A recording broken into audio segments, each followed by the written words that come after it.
to the second panel of the day about artificial intelligence and real applications. We've heard quite a bit today already about the about the rapid development of AI. Of course, everybody's using it now for all sorts of things, professionally and personally. Has the potential to massively disrupt all sorts of jobs. The European Union has been working on AI regulation for some time now. It's just last week a provisional deal was reached by the European Parliament. We're going to hear more about that now. So delighted here to be joined today by Irina Orsic, who's the head of sector AI policy at DG Connect in the European Commission, Marc Lemmer, who's the commissioner for the National Data Protection Commission in Luxembourg, Jens-Henrik Jeppesen, who's the senior director of corporate affairs at Workday, and Joanna Conway, partner and internet regulation legal at Deloitte. Zenner, who's fresh from the negotiations in the European Parliament about the this deal on the AI Act that I mentioned. He's the head of office and digital policy advisor for the member of the European Parliament, Axel Voss. And the panel was due to be moderated by Boniface de Champery, and we're still working on getting Boniface in. We seem to have technical issues with our moderators today. This is the second panel that I've deputy moderated, which is actually a great pleasure for me. I do enjoy this, and it's a great honour to facilitate these conversations with such esteemed experts. So thank you so much. If Boniface does get in, I may hand over to him because he was done a little bit more preparation on the subject than I have.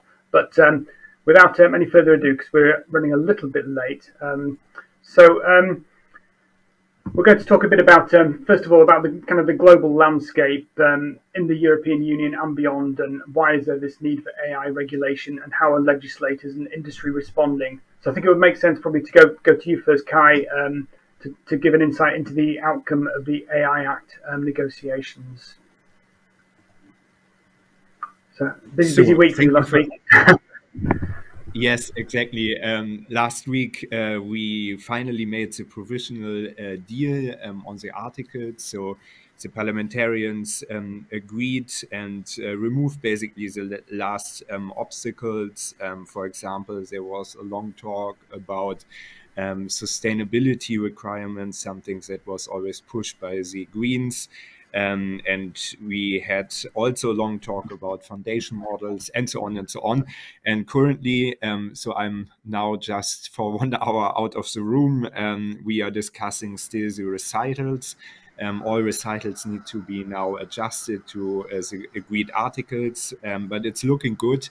And I think tomorrow will be the last day that we need, and then the vote would still take place on the 11th of May in the committee, and then in mid-June plenary voted. And yeah, so this means that finally in July, potentially the trilogue could start, or in the end of June, which means that over the summer break, we will have a lot of informal meetings, I guess, and hopefully then together with Irina and other people from the Commission and from the Council, we will be able to close the file until Christmas, because this is kind of the hard deadline in order to allow the Parliament and the Council to vote in front of the European election in May next year.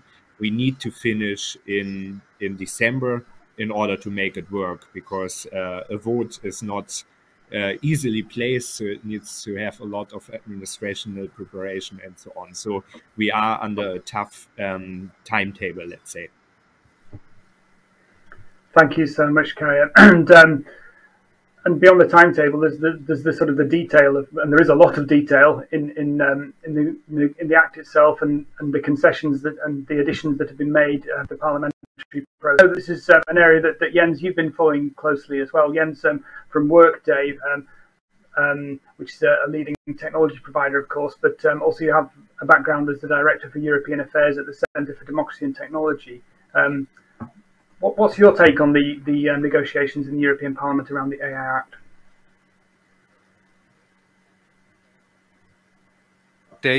So I think, first of all, our colleagues in the European Parliament, the rapporteurs and the shadows and their staffs have done a tremendous piece of work on this very complex and important piece of legislation. It is the first attempt to draft omnibus legislation for a set of technologies that will be used for widely varying purposes across all parts of society.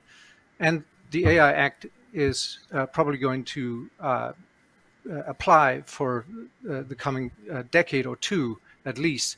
So it is important to get it right. And I think the colleagues in the European Parliament have worked incredibly hard and worked on bridging some quite big differences among the political groups. So our take on where things stand is broadly positive, I would say. I think European Parliament has maintained many aspects of the Commission's proposal that we really support. The risk-based approach, a horizontal act that applies across all sectors, the principle of self-assessment of conformity for the wide majority of AI applications, and a life cycle approach to AI risk management. I think that is something that that we as industry fully support. And I'd also say that the Parliament is managing to make some important improvements on the original text. And I'll just highlight a couple of pieces on the definition where Parliament is aligning the definition of AI with the definition that's used by the OECD and the National Institute of Standards and Technology in the United States. We think this is a sensible approach. It bodes well for international harmonization of regulatory approaches that I think we all would support. Second, the high risk designation and definition. It's a really essential concept to get right. I think many of us thought when we saw the original draft that the descriptions of high-risk AI applications in Annex 3 were perhaps a bit broad and somewhat vague, and would risk capturing applications that presented no or minimal risk. And so we're pleased that the European Parliament is making some targeted amendments to these provisions. We understand that in Article 6, Parliament is adding additional qualifying language around significant risk, and also are proposing an approach of AI providers submitting a declaration to authorities if they believe that AI applications in a field that is mentioned in Annex 3 is not high risk, then they can provide a reasoned application for why that is the case. And we'll see how that matches with the Council's approach, because Council had some language that went in somewhat the same direction, but less clear than I think what Parliament has adopted. And then finally, I would just say in Annex 3, I think Parliament is also including some very significant language around AI systems that make decisions or materially influence decisions. I think this gets to something that's quite profound and very important in the discussion, that the types of systems that should be subject to regulatory requirements are those that make or influence decisions that involve health, safety, fundamental rights. I think this is the right approach, and so I think we're looking at a good basis for discussion among the institutions for the trilogues. Thank you. Thank you so much, Jens. And now we're delighted that Boniface, you've managed to join us. We've mastered the technology, so thank you for that. And thank you, Jens, for your insight there into to your view on the on the European Parliament negotiations there. Before I hand it, just to update you, Boniface, we've had Kai has given a quick intro on the kind of the timetable and what next for the negotiations. Jens has given his take on those negotiations, and I was thinking we could perhaps turn to Irina. Oh, Irina seems to have dropped off. Gosh. But we do have Marc Lemmer. So, Boniface, would you like to... I'll just drop the question to Marc Lemmer now, and then it will be over to you to chair the rest of the discussion, if that's okay. So, Marc, we have a question about well, why, the broad question really, why is it so important to regulate AI? We heard from Pascal Stanzioni earlier today about why Italy had banned ChatGPT. From your sort of DPA, National Data Protection Authority perspective, why is it so important to regulate AI?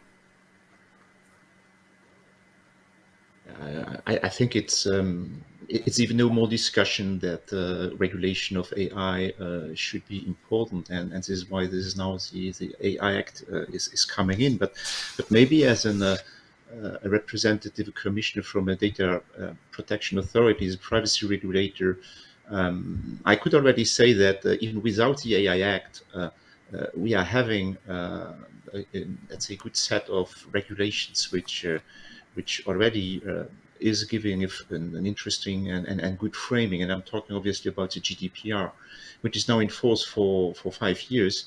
And this regulation is technology agnostic as it was conceived. So it means that it can frame AI-driven processing of personal data as it can frame other kind of processing that benefiting from new technologies. So the GDPR integrates 6 essential principles of privacy and protection of personal data. And I'm meaning here, for example, the principle of purpose limitation, the principle of the legal basis of processing, and the principle of transparency and the fairness principle. And these principles are highly relevant in the context of AI. Furthermore, there is the accountability principle of the GDPR, which is forcing organizations to adopt risk management approach, which is giving them flexibility to the process of personal data without previous authorizations from authorities, which is a change from the previous data protection regulations. But in exchange of this freedom, they must be able to demonstrate at each moment that they are compliant with the law. So these are general considerations which are valid for all type of processing technologies. When it comes to AI, things obviously are getting a bit more tricky. And this is because obviously like technologies like machine learning, they are about systems that do not follow pre-programmed instructions and instead learn from themselves.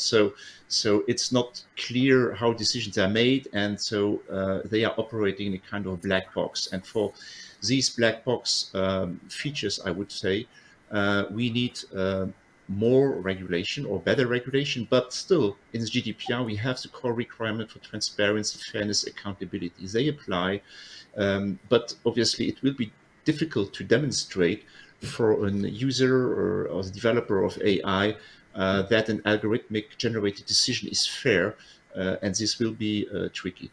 I just maybe to end here, maybe I just mentioned Article 22 in GDPR, which very specifically addresses automated individual decision-making, including profiling, which is prohibiting automated decision which have significant or legal effect on an individual unless they are explicitly authorized by consent, contract, or member state law. So this is a very important fact which already is in place, which privacy authorities are looking at if it should be the case, and this gives already a strong fact. I would also add the right of explanation, which is very important, and then obviously also, which is also in the GDPR as a tool in the toolbox, is a data protection impact assessment, which is mandatory in different situations, and which comes to play with the GDPR. Thank you. Thank you, Marc, and sorry everyone for joining a bit late due to technical reasons. Irina, maybe over to you. I see you are back on stage. So we now enter the final phase of the negotiations, or soon at least, between the Parliament and the member states on the AI Act. What is the Commission expecting in terms of hot issues in the final deliberations? And are you confident that the AI Act will be adopted by the end of this year? Thank you very much.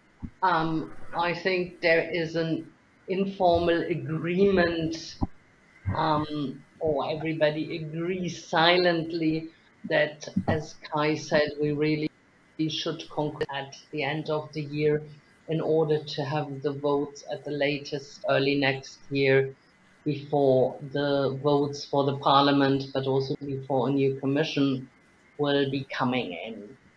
And so this is what we're going to work on, and this is the goal we all want to achieve. Now, what are the hot topics? Very hot indeed is going to be foundational models, respectively, general purpose AI, where the Parliament did a lot of work, where already the Council had done some work. And I think also there is broad agreement about the necessity of regulation, and indeed the some of the developments are so recent. And then also we really want to have the system future-proof. So this is going to be one topic which definitely will be discussed a lot, though I don't think it's going to be too controversial, but then the devil lies in the detail.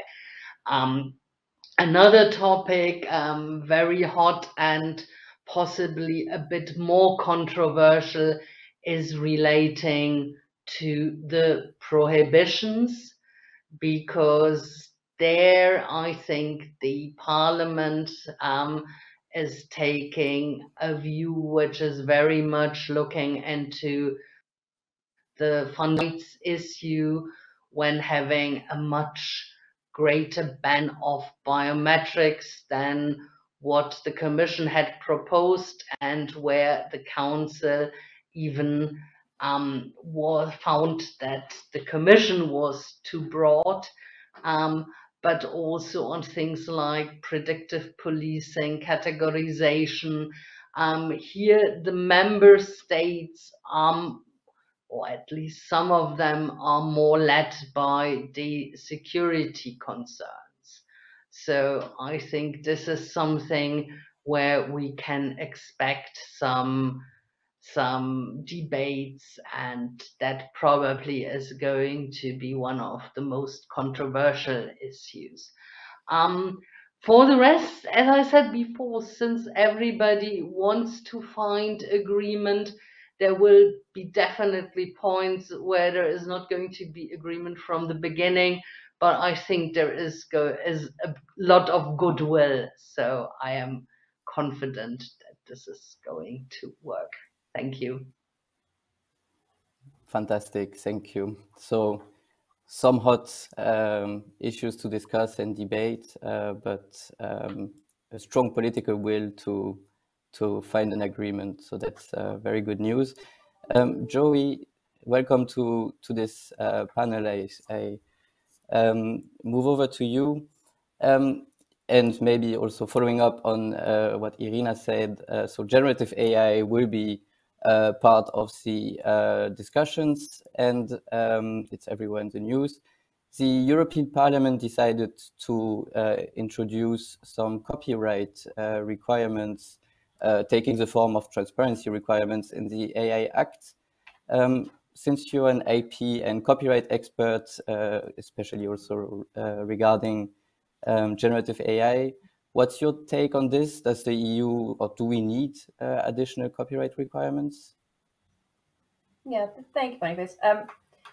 So apologies for joining late for technical issues, but in terms of copyright, I think it's important to realize copyright is one of the issues that AI causes uncertainty for. It is just one of them, and that there are other issues around privacy, content, competition, consumer, and to some extent these issues overlap.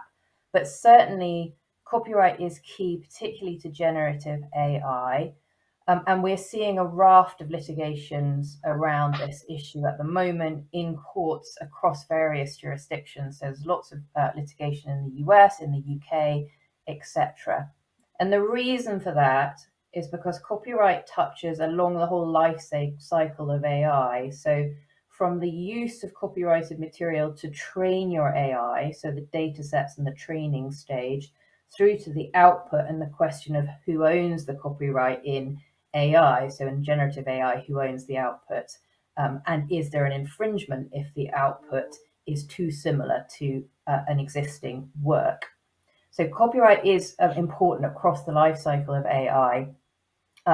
There's really fundamental issues here. Before you think about what regulation's doing, you need to think about the issue. And it really is one around the sort of innovation. So to foster the innovation and the potential that AI has, it needs the data. It needs the feed in of the data sets in order to be trained.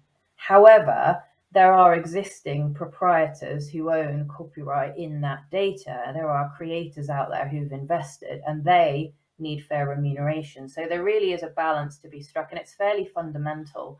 And you need to work that through before the regulation can be effective. So you're right, the EU AI Act, I've heard that there is a new proposal as part of that came in relatively last minute around a transparency requirement to disclose the sources, the copyrighted sources that have been used to train the AI. So that first stage of the life cycle I talked about.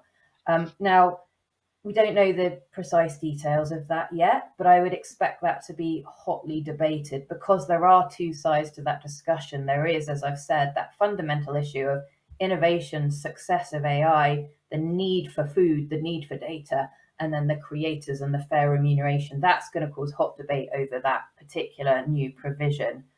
If it goes forward, then there's the potential for it to drive a further flurry of litigation around this as the creative industry tests the boundaries of when is their copyright being infringed when it's used in a data set. So we may see more litigation. It's also important to kind of keep it in the broader context. So there is a whole issue around trustworthy AI, and explainability is key to that. So it's not just about showing the sources for copyright reasons, but unless the sources are known, it can be difficult to know whether the AI has been trained properly, what sources it's been trained on. All of that is important for explainability as well. So I can see a kind of dual purpose to that transparency obligation. All of that has to be seen in the context when you think about the EU of the existing copyright framework. So there is a degree of harmonization, and within the EU, we've seen some very important copyright measures come forth into law. We've got the Digital Single Market Directive. Now we're getting the Digital Services Act. AI raises specific issues around copyright, but it sits in that broader copyright context. And, you know, to draw it to a close, I expect we'll still see considerable uncertainty around exactly how copyright works across that life cycle in relation to AI. And we're going to see some of that being hammered out in the courts and between private parties, negotiating that balance between feeding the AI and fair remuneration for the creators. Thank you, Joey. That's very, very clear. I see we have very interesting questions from the audience, and I think it will also allow us to maybe also take a step back on the how to obtain trust, actually. So the question is, trust is the most important. How to obtain trust for everyone from something AI which is complex and usually not transparent. So AI is often referred to as a black box. How do we obtain trust? Who wants to go? Want to answer this question? Kai, do we have? Oh, Irina, go. Irina, please. I can give it a start if you want. I think we have many similar examples in life. Think about a dog, it might bite, but you might trust it, or think about other machines. Now, indeed, AI is more complex, and this is why we are regulating it. But you build trust because things work well, because you know that normally, unless an accident happens, it will not violate your fundamental rights or your safety. And this is what we are trying to achieve with the regulation, to put requirements to AI that we can be assured that it works well, and that we can also spot problems if they are there, and that they can be addressed immediately, and also to prohibit what really is running against our values. And yes, I believe that this will help us to build trust. Maybe as a follow-up, because you were mentioning me already, we definitely are fully in line with ERINA as European Parliament, and we also think that the product safety approach that the Commission has chosen is definitely the right way to go. Maybe on the level of details, there are some different views. So what we as Parliament did was, especially in Article 8, I think it was the intention of the Commission as well, but we made it clearer that all those obligation, high-risk requirements are or shouldn't be understood literally. So that, for example, the stop button doesn't need to be a red stop button for every AI system, but is more like a goal that you can stop an AI system that is going wrong, and so on and so on.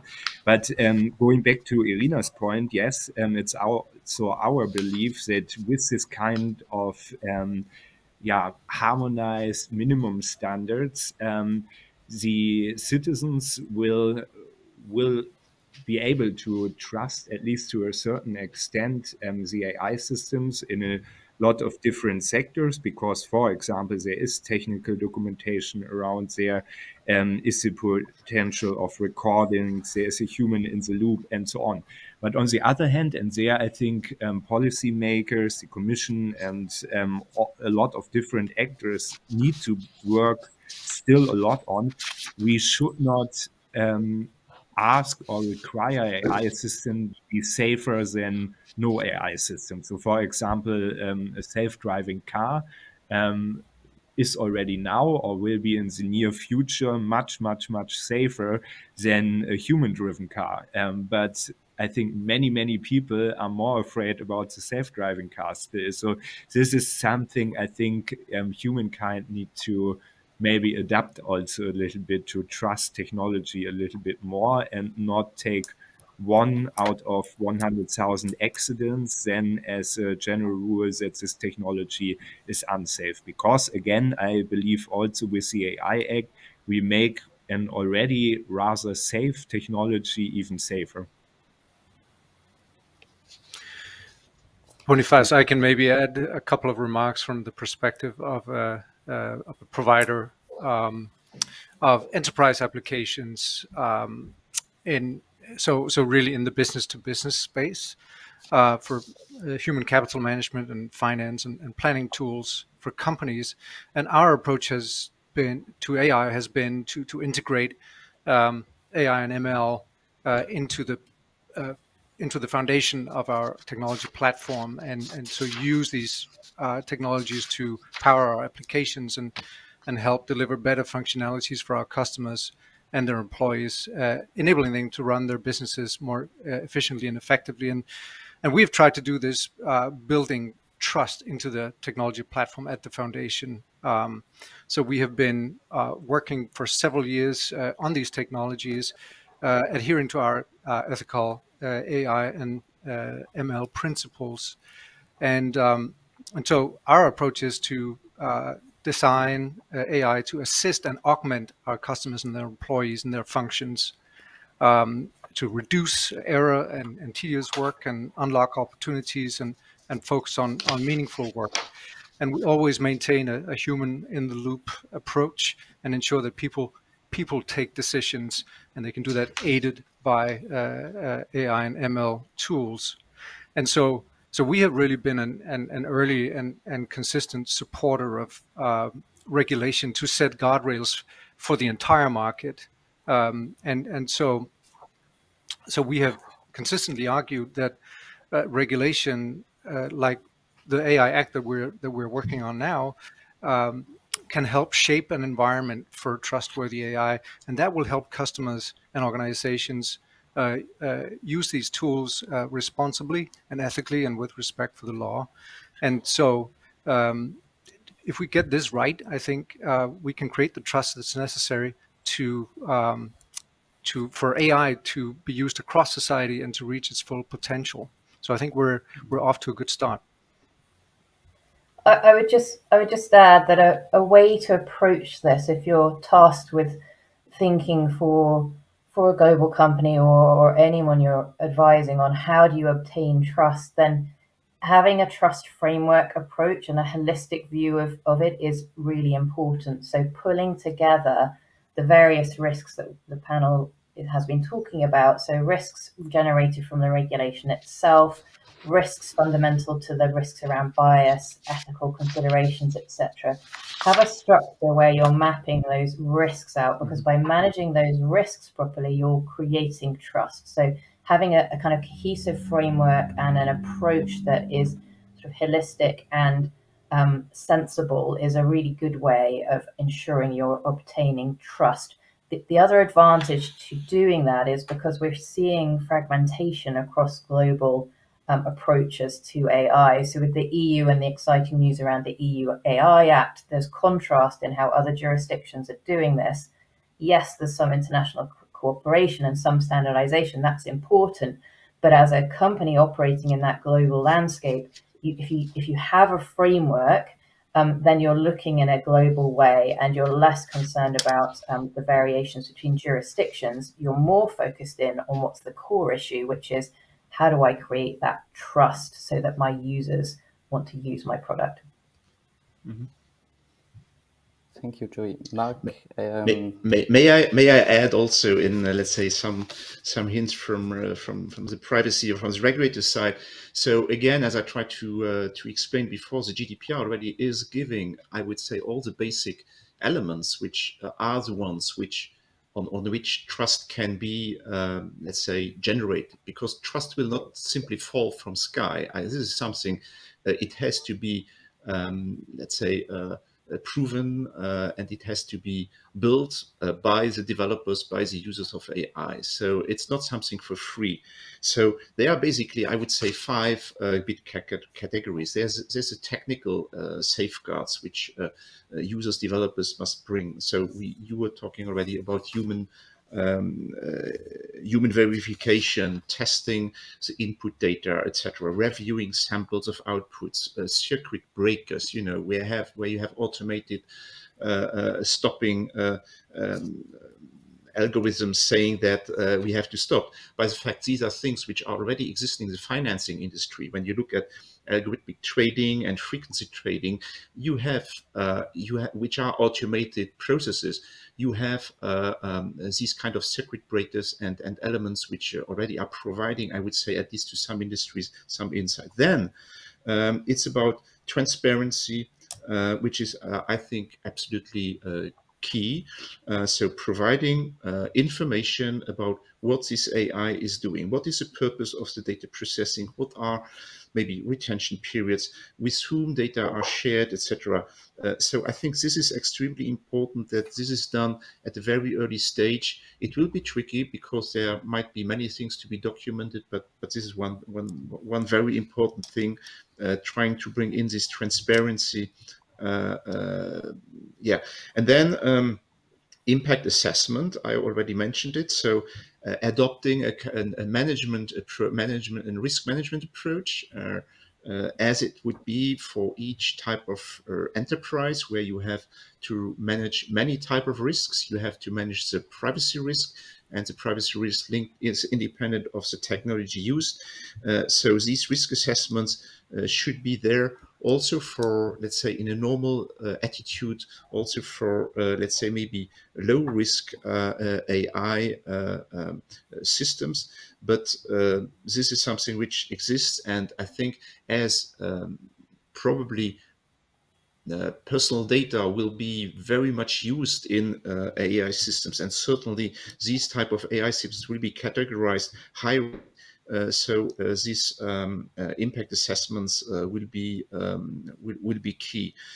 And then finally, I think that's about governance, accountability, resources. So I think I mean, a company using AI, introducing AI in their processes, it will be very important to allocate enough capabilities, be with trained people, and this must be proportionate to the intended use of the AI. Looking from a privacy side, again, DPOs, for example, must be involved in these development cycles. I mean, that should be key. Documentation of different parts of and steps is really important. And then also one thing is, when we talk AI, very often we tend to talk with and about experts, AI experts, algorithmic experts, data scientists, etc. And that's obviously very important. These are partly new professions also coming in, but top management must also be involved. I mean, when there are important decisions to be made, business decisions, the top management cannot simply put these things away to technical experts to take important decisions. So these are the things I would mention to generate trust. Thank you, Marc.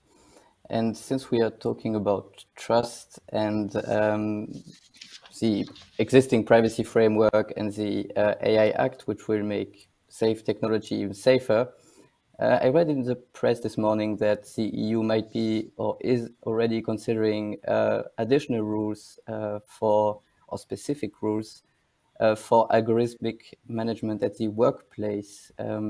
Irina, do you think that we need already to look at beyond the AI Act at sectoral legislation to address specific issues, or will the AI Act already provide enough flexibility and enough trust?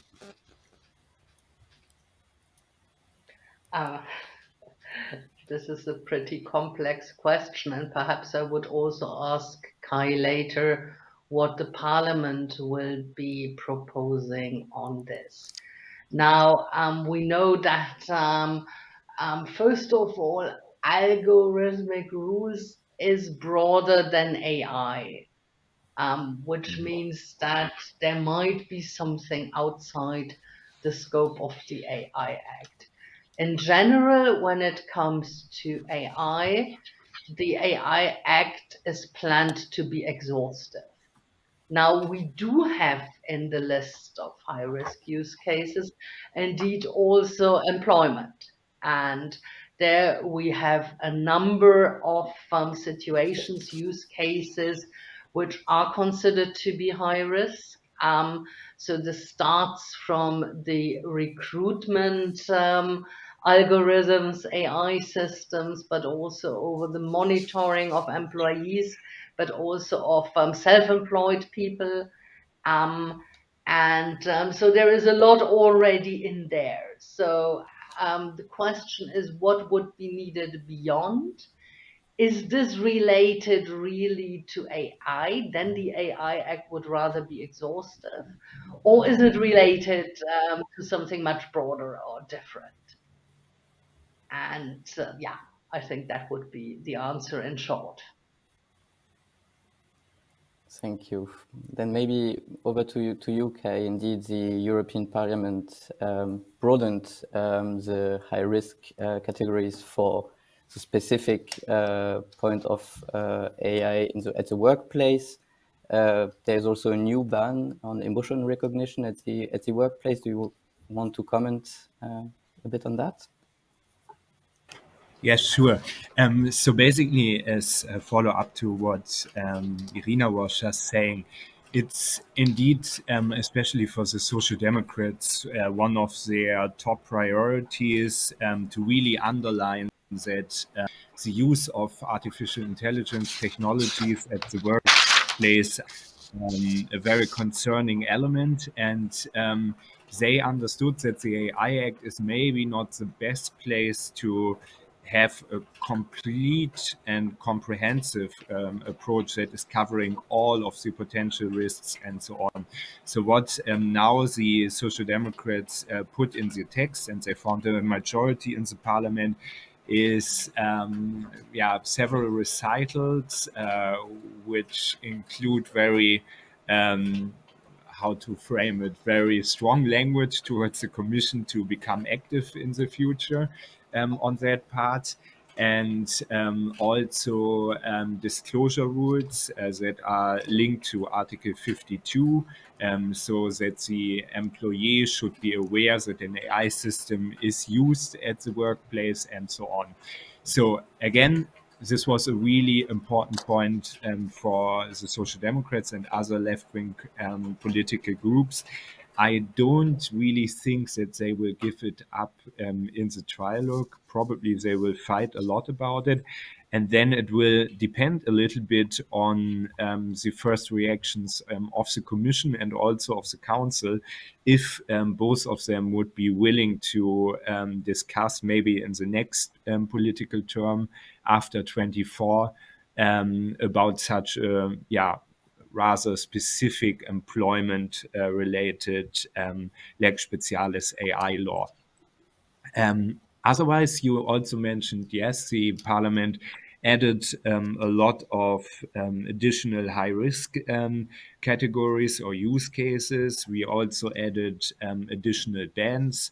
There's now a ban on post-remote biometric identification, on emotional recognition, on the scrapping of social media content by AI systems, predictive policing is now a ban, and so on. Maybe the audience should take into account, after I presented such a long list, that the political negotiations are really happening in two stages. Now in the Parliament, political groups really want to make their political points. They know already that several of those bans that I was just presenting will have no chance in the member state or with the member states. So they are 100% aware that all those additions in Annex 3 and Article 5 will probably all be deleted, or at least a large part of them will be deleted. But nevertheless, again, what I said already, they wanted now at this stage to make the political point and also increase maybe a little bit their cards in their hands and having a little bit better starting point before they are negotiating with the council. So my feeling is that what we see now in the Parliament text is definitely not what is in the final agreement. The member states, for example, will never accept the full ban on remote biometrical identification in real time. This will be definitely deleted, and the safeguards that the Commission was including in their original proposal will at least be taken back or reinstalled. But yeah, it's part of a political game, would be my point. Just to add, actually, that if you go up a level from looking just at the EU and look globally as well, across digital and technology regulation generally, there is a lot out there already around algorithms, trust and safety in algorithms. So to give you an example, there's obviously domain-specific issues, so a lot around privacy we've heard about, but also sector-specific. Services Act coming in, that's got specific provisions around the use of algorithms for recommender systems, for instance, and we've seen the EU set up the European Centre for Algorithmic Transparency. Mm-hmm.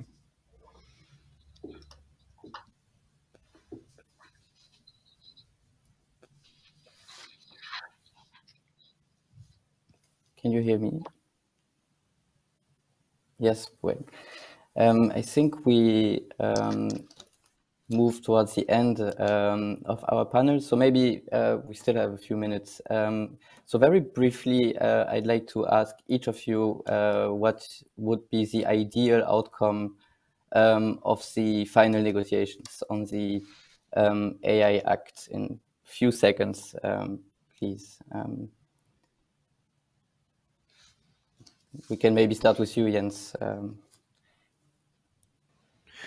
I think, well, nothing revolutionary here. I think an ideal outcome is a piece of regulation that achieves the dual objectives that the Commission set out in its initial strategy, which is an ecosystem of excellence and an ecosystem of trust, I think was the word, the way it was described. And I think if we have an outcome which is sort of tailored to the specific risks that are most significant to be mitigated, and if we have a governance system around it that is, let's say, flexible enough and that is conducive enough to innovation, then I think we have a good chance of creating a solid framework for trustworthy AI in Europe and beyond.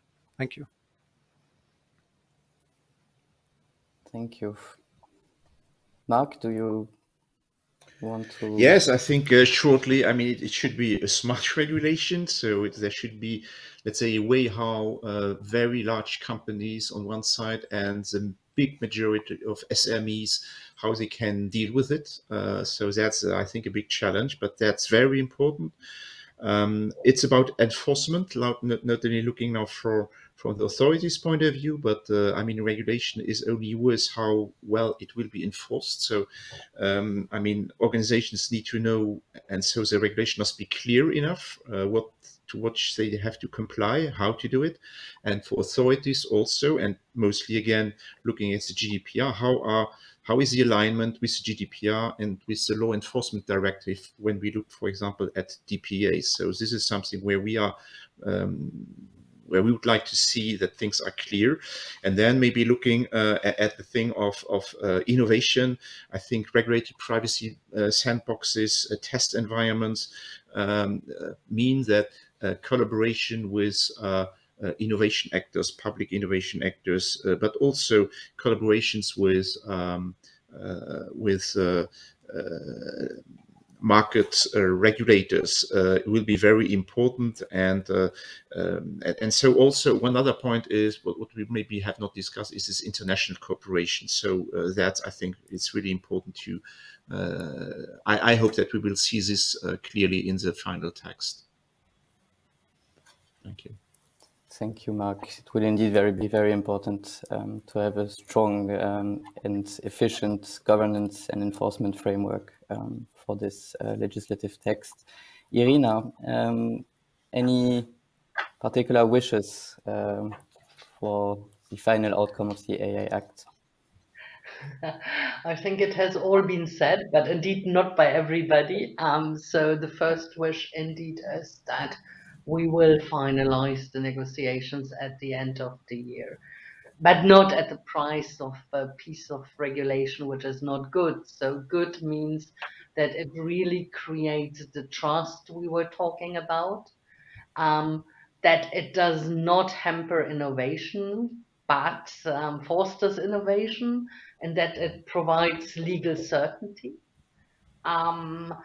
And also, Marc was mentioning them with regulatory sandboxes, that indeed there is a strong and coherent enforcement in Europe, but also that piece of law fits into the international landscape.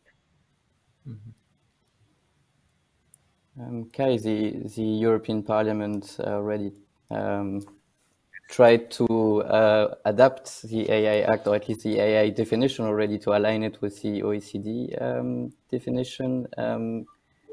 What's your hope on the upcoming negotiations?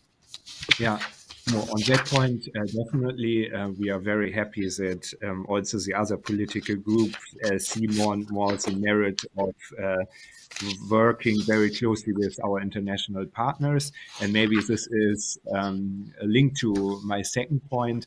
I'm often a big fan of US and UK governance approaches, or at least of mixing them with EU approaches. And this way, I wish that what we now did in Article 8 is really the outcome, that the AI Act becomes a horizontal act, but more a high-level framework, let's say, that is then further specified by national competent authorities, by the AI office board, by guidelines commission, harmonized standards, and so on, in order to really make sure that those high-level requirements make sense on the ground level. So for in the specific sector, in the specific use case, etc., etc. And another point that Jens was mentioning, which I think unfortunately doesn't get a lot of coverage, is the ecosystem of excellence. So we need much, much, much more investments in AI. And for example, the AI lighthouse from the European Union would need much more investments in order to be even capable to compete with Chinese town, for example, which is often investing more. So I think there we really need to do much more besides the legislative work. Great. Thank you very much.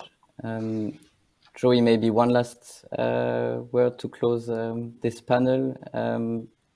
We've heard that we need more international alignment, more convergence, maybe more flexibility. Please.